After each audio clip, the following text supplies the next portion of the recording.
सुंदरबन के जंगल में एक ठग सियार रहता था। वह बहुत ही निकम्मा और कामचोर था। हमेशा इसी जुगाड़ में रहता कि कहीं कोई मुर्गा मिले जिसे मूर्ख बनाकर उसके साथ ठगी की जाए। एक दिन अरे बंदर भाई, कल रात में मैंने आपको सपने में देखा। अरे रहने दे सियार, तू अपना सपना अपने पास रख और मुझे जाने दे। ऐसा बोलकर बंदर चला गया। धीरे धीरे सारे जानवर सियार की हरकत को जान चुके थे, इसलिए कोई भी जानवर उसकी बातों में नहीं आता था।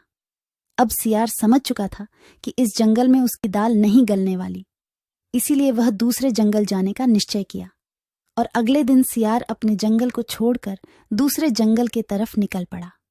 दूसरी जंगल में पहुंचते ही दिन भर जंगल का जायजा लिया और शाम होते ही एक गधे को देख उसके पास गया और रुककर बोला, गधे भाई, मैं इस जंगल में नया आया हूँ और शाम भी ढल चुकी है। क्या मुझे एक रात रुकने के लिए आपके पास शरण दे सकते हो? हाँ हाँ, क्यों नहीं। अभी तो तुम इस जंगल में नए हो और हमारे लिए मेहमान हो, और मेहमान तो भगवान के समान होते हैं। ऐसे कहते हुए गधे ने सियार को अपने पास रोक लिया और उसे सम्मान के साथ भोजन कराया। भोजन करने के बाद दोनों आपस में बातें करने लगे। सियार ने गधे से बोला, अरे गधा भाई, इस जंगल में पीपल के पेड़ के पास एक तालाब है, जानते हो उसके बारे में? हाँ हाँ, पीपल के पास एक तालाब है। वह तालाब कीचड़ से भरा पड़ा हुआ है। उसका पानी भी बहुत गंदा हो चुका है। यहाँ का कोई भी जानवर उसका पानी नहीं पीता है। सियार ने अपनी आवाज को धीमा करते हुए बोला, क्या तुम जानते हो, वह सोने चांदी का तालाब है। उसके अंदर ढेर सारा सोना और चांदी छुपा है और उस तालाब का मालिक मैं ही हूँ। सियार का बात सुन गधे ने चौंक के बोला, ये तुम क्या बोल रहे हो सियार भाई? तालाब भी कहीं सोने और चांदी का होता है? मैं भी ऐसे ही सोच रहा था। मुझे भी इस तालाब के बारे में कोई जानकारी नहीं था, लेकिन कुछ ही दिन पहले मेरे पिताजी मरने से पहले सारे संपत्ति मेरे नाम की। उसमें यह तालाब भी है और आज मैं अपनी संपत्ति देखने के लिए ही यहाँ पर आया हूँ। यकीन नहीं होता तो यह थैली में देख लो, जो मैंने अभी इस तालाब से निकाला है। सोने के गहने निकालकर गधे को दिखाया, जो उसे ठगने के लिए उसने अपने साथ लेकर आया था। गहने को देखकर गधे को सियार के बात पर विश्वास हो गया और बोला, अरे हाँ, ये तो सचमुच सोने चांदी का है। तब तो तुम बड़े ही भाग्यशाली हो, इसलिए तुम्हारे पास ये सोना चांदी का तालाब है। अब सियार मन ही मन खुश हो रहा था। उसे तो इसी बात का इंतजार था। गधा भाई, मुझे इस संपत्ति से कोई भी लालच नहीं है। मेरे पास मेरे जंगल में और बहुत सारे संपत्ति है जो मेरे पिताजी ने मेरे लिए छोड़कर गए हैं। मैं तो यहाँ तालाब बेचने के लिए आया था। सोचता हूँ तुम भले जानवर दिखते हो, क्यों ना तुमको ही यह सब बेच दूं। मुझे, यानी यह सोने का तालाब मेरा हो जाएगा और मैं इस तालाब का मालिक बन जाऊंगा। बेचारा भोला भाला गदहा सियार की चिकनी चुपड़ी बातों में बहुत आसानी से आ गया और गधा सियार से सोने का तालाब खरीदने को तैयार हो गया। दोनों के बीच 4 सिक्कों का सौदा तय हुआ। ठीक है सियार भाई, मैं अभी जाकर हिरन के पास से 4 सिक्का लेकर आता हूँ। मेरे पास अपना घर न होने के कारण मैं अपनी सारी कमाई हिरन के पास ही रखता हूँ, और जब भी मुझे जरूरत पड़ता है मैं उससे ले लेता हूँ। ठीक है गधे भाई, लेकिन ध्यान से, जंगल में किसी को इस बात का पता नहीं चलना चाहिए, वरना जंगल के सारे जानवर मेरे पीछे ही पड़ जाएंगे।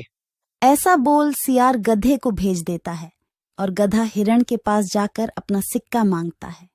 गधे भाई, घर में सब ठीक तो है ना?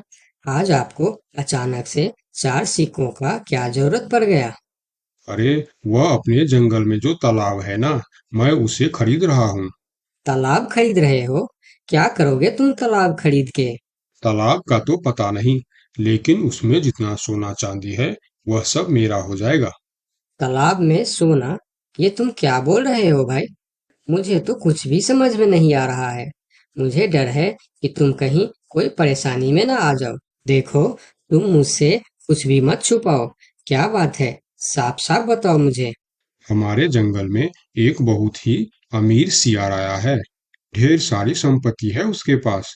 और तो और हमारे जंगल में जो तालाब है ना, जिसे हम लोग गंदा नाली समझकर उसका पानी भी नहीं पीते हैं, उस तालाब में ढेर सारा सोना और चांदी है।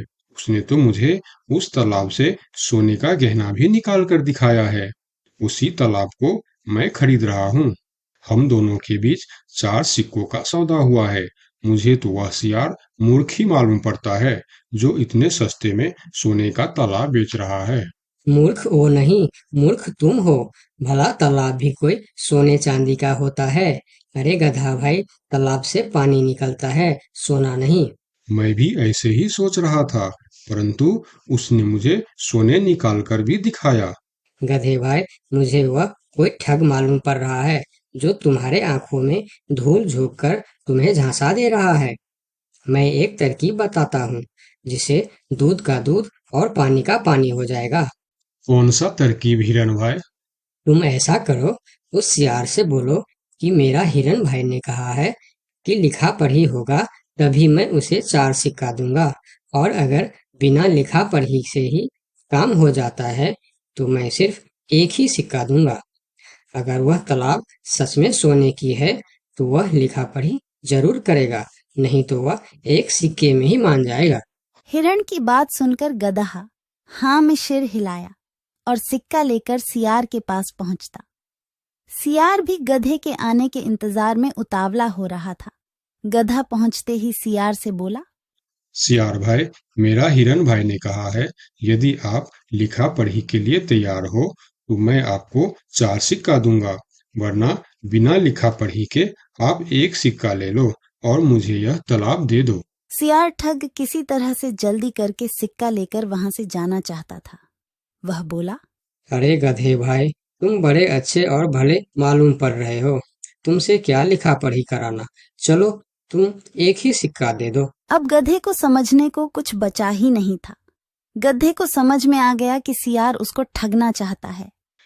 ठीक है सियार भाई, कोई भी शुभ कार्य करने से पहले मुंह मीठा करना जरूरी होता है। मैं अभी लड्डू लेकर आता हूँ, आप यहीं रुको। गधा जंगल से 2-3 जानवरों को बुला लाया और सियार की जमकर धुनाई कर दी। किसी तरह सियार वहां से। मेरे चैनल को जरूर सब्सक्राइब करें। आपका बहुत बहुत धन्यवाद।